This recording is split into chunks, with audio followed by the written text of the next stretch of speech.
For 40 years, from roughly 359 to 320 BCE, the Macedonian army conquered everything in its path. Egypt fell. Persia fell. The Greek city-states that had dominated warfare for centuries could not stop them. It was not because Macedonians were braver. It was not because they outnumbered their enemies. Most of the time, they did not. The reason was a weapon so simple it sounds absurd, a very long stick. And for 4 decades, no one could figure out how to fight against it. Before Macedonia changed everything, warfare in the Greek world followed predictable patterns. Hoplites, heavily armored infantry, formed tight walls of overlapping shields. They carried spears about 8 feet long. Battles were pushing matches. 2 shield walls crashed together, and whoever broke first lost.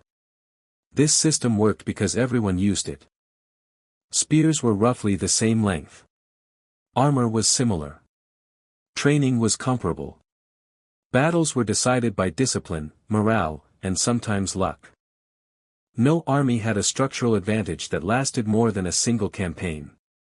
Then Philip II of Macedon introduced the sarissa. The sarissa was a pike. 18 feet long.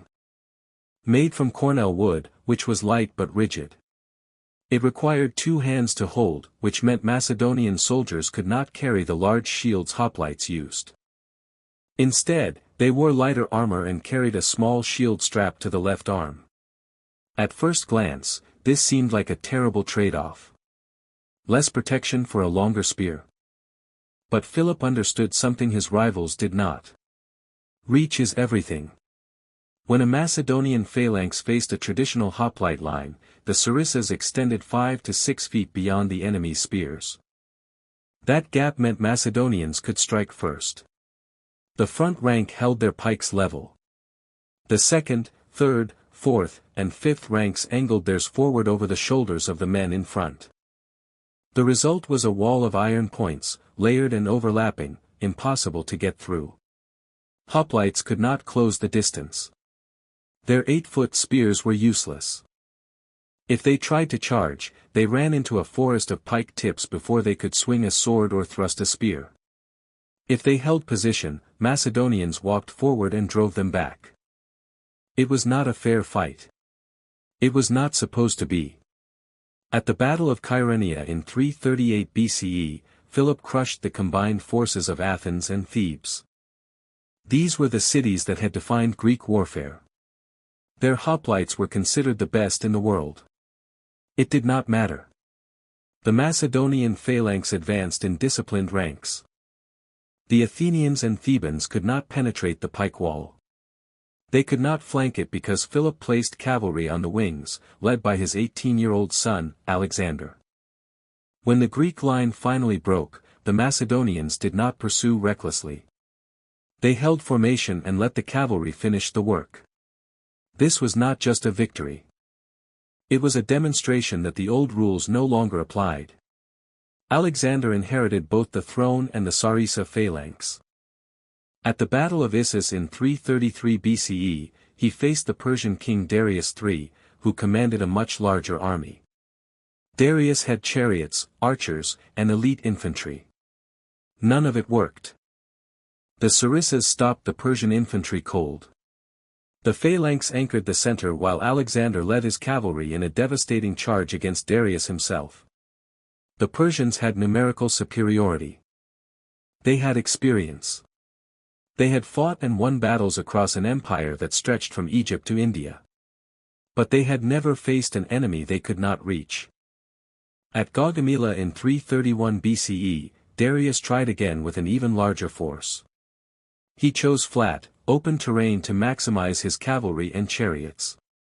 He brought war elephants. He positioned his best troops on the flanks. The Macedonian phalanx still held.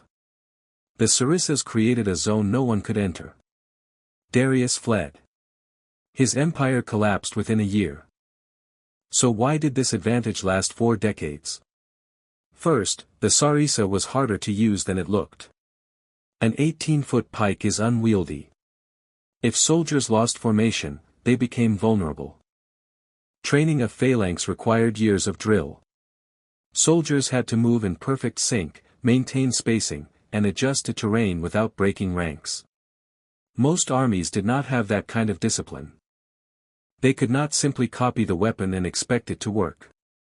Second, the sarissa required a complete tactical system. The phalanx was the center, but it needed cavalry to protect the flanks and light infantry to screen its advance. Philip and Alexander did not just invent a weapon.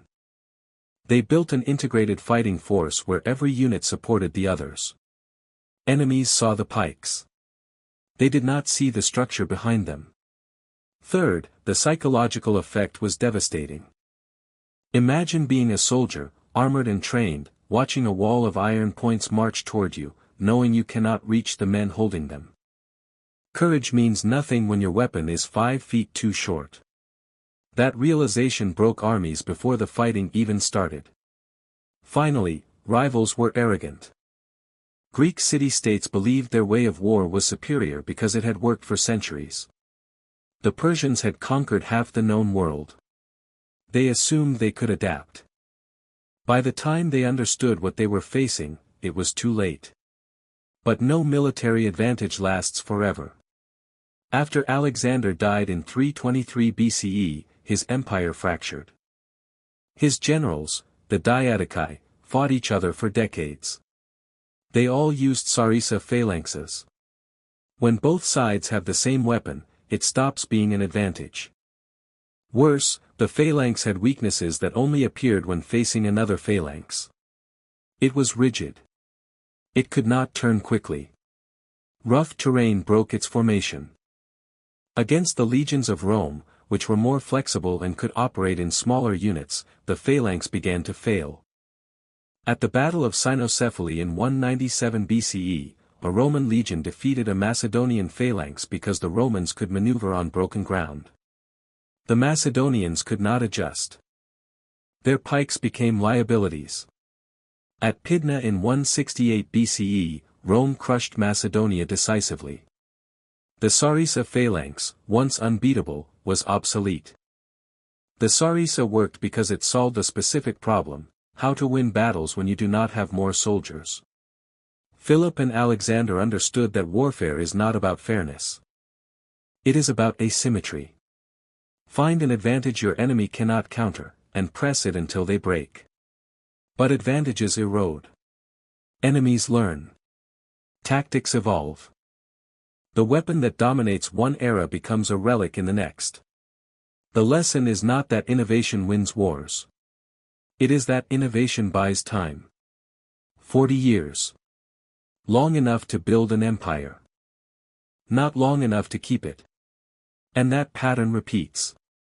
The English longbow. The machine gun. The tank. Every weapon that changes warfare eventually faces a counter. The only constant is that nothing stays unbeatable. Macedonia proved that. So did everyone who came after.